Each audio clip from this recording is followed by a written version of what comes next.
मेरे प्रिय भाइयों और बहनों, अगर आप इस वक्त किसी भी प्रकार के संकट का सामना कर रहे हैं तो आपके लिए एक खुशखबरी है। और वो खुशखबरी ये है कि परमेश्वर आपको उस संकट से छुड़ाने का वादा किए हैं। जी हाँ, परमेश्वर का वचन भजन संहिता 50 और उसका 15 पद ये कहता है कि संकट के दिन मुझे पुकार, मैं तुझे छुड़ाऊंगा और तू मेरी महिमा करने पाएगा। मेरे प्रियो, यह वचन हमें एक महत्वपूर्ण संदेश देता है जो न केवल हमारे विश्वास को मजबूत करता है बल्कि जीवन के संघर्षों में हमारे लिए मार्गदर्शन का स्रोत भी बनता है। संकट एक वास्तविकता है। हम सभी के जीवन में संकट आते हैं। ऐसा कोई भी नहीं है जो यह कह सके कि मेरे जीवन में कभी भी कोई संकट या समस्या नहीं आया।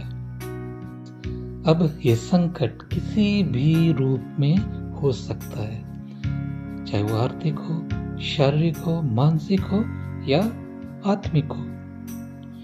हम चाहे कितने भी मजबूत क्यों न हो, कभी न कभी हमें ऐसे कठिन समय का सामना करना ही पड़ता है जब हमें ये लगता है कि हम पूरी तरह से असहाय और निरुपाय हैं। संकट के वक्त में अधिकतर समय हम लोग हताश हो जाते हैं। हमारा आत्मविश्वास डगमगाने लगता है और हमें कोई रास्ता नहीं सूझता है। ऐसे ही समय में परमेश्वर ने हमें सहारा देने के लिए इस बहुमूल्य प्रतिज्ञा को दिए हैं। परमेश्वर का यह वादा अनमोल है प्रियो, क्योंकि यह दिखाता है कि वे हमें कभी नहीं छोड़ते। जब हम उन पर विश्वास के साथ अपनी मुश्किलों को सौंपते हैं तो वे हमारे लिए ऐसे रास्ते बनाते हैं जिनके बारे में हमने कभी सपने में भी नहीं सोचा होगा। ये वचन हमें ये याद दिलाता है कि हमारा जीवन केवल हमारे प्रयासों पर निर्भर नहीं है, बल्कि एक ऐसे उच्च शक्ति पर निर्भर है जो हमें संकटों से उबारने के लिए हमेशा तैयार है।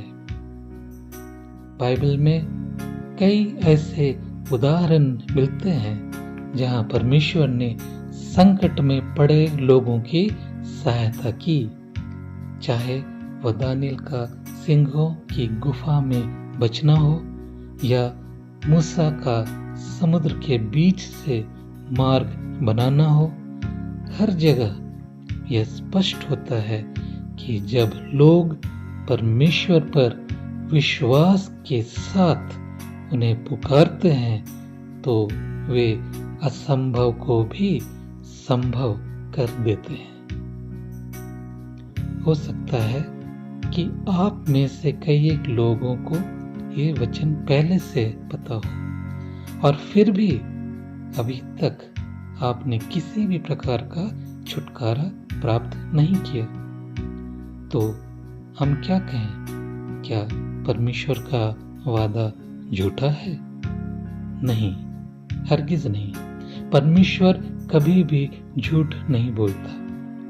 सच तो ये है कि हमारे प्रार्थना में ही कोई कमी रह गया होगा। जितना अधिक हमें पुकारना था, मदद के लिए याचना करना था, उतना शायद हमने नहीं किया।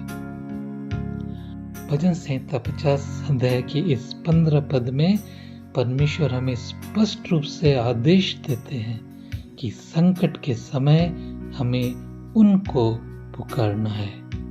मगर ये पुकार केवल शब्दों का नहीं, बल्कि हमारे दिल की गहराई से निकलने वाली पुकार होना चाहिए। मेरे प्रियो, मैं आपको उत्साहित करना चाहता हूँ कि आप परमेश्वर को पुकारना बंद ना करें। जब तक उत्तर न मिल जाए तब तक पूरे विश्वास के साथ और पूरे लगन से लगातार प्रार्थना करते रहें। विश्वास करते हैं कि मेरे इस संदेश से आपको जरूर आशीष मिला है। अगर आप मेरे इन संदेशों से सचमुच आशीष महसूस कर रहे हैं तो मैं चाहूँगा कि आप अपने दानों को भेजकर भी हमारे इस सेवकाई को और आगे बढ़ाने में हमें मदद करें। इस दान से प्रभु के कार्य को आगे बढ़ाने में हमें आपका एक बहुमूल्य सहयोग प्राप्त होगा और मुझे विश्वास है कि आपके इस दान के सहयोग के बदले परमेश्वर आपको और भी आशीष करेंगे। अपने दानों को भेजने के लिए आप इस QR कोड का स्क्रीनशॉट लें या फिर मेरे व्हाट्सएप नंबर का इस्तेमाल करें। स्क्रीन से मेरा व्हाट्सएप नंबर नोट कर लीजिए। मेरा नंबर है 9470545300। आप अपनी समस्याओं को भी कमेंट करके बता सकते हैं। मैं आपको अपनी प्रार्थनाओं में जरूर याद करूंगा। मेरे वीडियोस को सुनने के लिए, उन्हें शेयर करने के लिए और मुझसे जुड़े रहने के लिए आप सभी का प्रेम पूर्वक बहुत बहुत बहुत धन्यवाद। अगर आप इस वक्त मेरे साथ प्रार्थना में जुड़ना चाहते हैं तो कृपया बाएं तरफ के वीडियो को क्लिक करें और एक रिकॉर्डिंग प्रेयर को सुनें। और अगर आप अगला संदेश को सुनना चाहते हैं तो दाहिने तरफ की वीडियो को क्लिक करें। God bless you. प्रभु आप सभी को आशीष करें।